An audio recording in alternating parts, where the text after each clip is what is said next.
Hello મિત્રો, કેમ છો? આજે હું સરસ મજાની એક સ્ટોરી લઈને આવી છું। એક માણસે સવારના પહોરમાં એરપોર્ટ જવા માટે ટેક્સી પકડી। ટેક્સી ડ્રાઈવર એકદમ હસમુખો અને વિનમ્ર હતો। એણે આ માણસને ખૂબ આદરપૂર્વક આવકાર્યો। એ બેસી ગયો પછી ડ્રાઈવરે ટેક્સી શરૂ કરી। એ લોકો હજુ તો થોડા જ દૂર ગયા હશે ત્યાં જ અવળી સાઈડમાંથી એક કાળા રંગની કાર લઈને એક માણસ ધસમસતો આવ્યો। ટેક્સીના ડ્રાઈવરે જોરદાર બ્રેક મારી। બંને ગાડી સહેજમાં અથડાતા રહી ગઈ।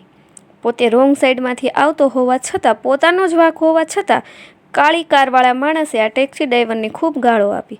ગમે તેમ બોલી ગયો। નિર્દોષ હોવા છતાં ટેક્સી ડ્રાઈવર હસતા મોઢે બધું સાંભળતો રહ્યો, કંઈ જ બોલ્યો નહીં। પેલાએ એને ઉશ્કેરવા ઘણા શબ્દો વાપર્યા પણ ટેક્સી ડ્રાઈવરે પોતાનું ધૈર્ય ન ખોયું। એ ચૂપ જ રહ્યો।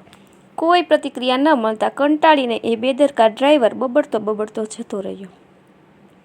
આ બધી ધમાલ વચ્ચે પણ ટેક્સી ડ્રાઈવર એકદમ શાંતિથી જાણે કંઈ જ ન બન્યું હોય એમ બેઠો રહ્યો।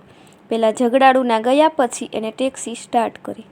આ બધું જોઈને જેણે ટેક્સી ભાડે કરી હતી એ માણસને ખૂબ નવાઈ લાગી। એનાથી રહેવાયું નહીં। એણે પોતાના ટેક્સી ડ્રાઈવરને પૂછી જ લીધું, અરે ભાઈ, તમારો વાંક નહોતો તો પછી તમે એને વળતો જવાબ આપીને ખખડાવી કેમ ન નાખ્યો? આપણી બ્રેકમાં વાગવામાં જો 2 ક્ષણનું મોડું થયું હોત તો તમારી ટેક્સી ભૂકો થઈને ગેરેજમાં પહોંચી ગઈ હોત અને આપણે બંને હોસ્પિટલમાં। તમે આટલું બધું સાંભળી કેમ લીધું? તમને ગુસ્સો નથી આવતો? હું તમારી જગ્યાએ હોત તો ક્યારની પહેલાંને એનાથી પણ વધારે ચોપડાવી દીધી હોત। ટેક્સી ડ્રાઈવર હસી પડ્યો। એણે પૂછાયેલા પ્રશ્નનો જવાબ આપવાના બદલે સામો પ્રશ્ન કર્યો, સાહેબ, તમને કચરો ભરેલા ટ્રકનો નિયમ ખબર છે?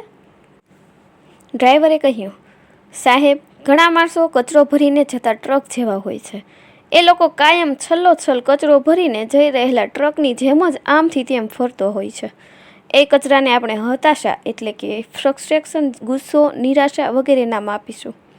એમનો આ કચરો જ્યારે હદથી વધી જાય ત્યારે એ લોકો એને કંઈક ઠાલવવાની પેરવીમાં હોય છે। એમ કહો કે મોકો જ શોધતા હોય છે। એ લોકો એવું જ ઈચ્છતા હોય છે કે તમે એમનો આ કચરો સ્વીકારવાનું પાત્ર બનો। આપણે અજાણતા જ એવું પાત્ર બની જતા હોઈએ છીએ। એવું શું કામ થવા દેવું? એના કરતાં તો હસીને એમને માર્ગ આપી દેવો એ વધારે સારું। મોટાભાગે એવું બનતું હોય છે કે આપણે અજાણતા જ એનો કચરો સ્વીકારી લઈએ છીએ।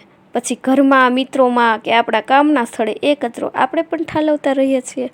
ટૂંકમાં આપણે એમનો હાથો બની જઈએ છીએ। સાહેબ, એવા લોકો સાથે જીભાજોડી કરીને એમનો ગુસ્સો, ફ્રસ્ટ્રેશન વગેરે આપણી ઉપર લઈ લેવાનો કોઈ અર્થ ખરો? એટલે એવો કચરો ભરેલા ટ્રકને તો દૂરથી જ રસ્તો આપી દેવો। મારી દૃષ્ટિએ તો નિરાંતે જીવવાનો એક જ સાચો રસ્તો છે। કેમ સાહેબ, બરાબર ને? એક સાવ સાદા માણસને મોઢે આવી અદ્ભુત વાત સાંભળીને મુસાફર અવાક બની ગયો। એણે ફક્ત હકારમાં માથું હલાવ્યું। મિત્રો, જે લોકો પ્રેમથી બોલાવે એમની સાથે પ્રેમ અને આદરથી વર્તન કરવું જોઈએ। જે લોકો આપણી સાથે ખરાબ વર્તન કરે એમના માટે પ્રાર્થના કરવી જોઈએ, ખરું ને?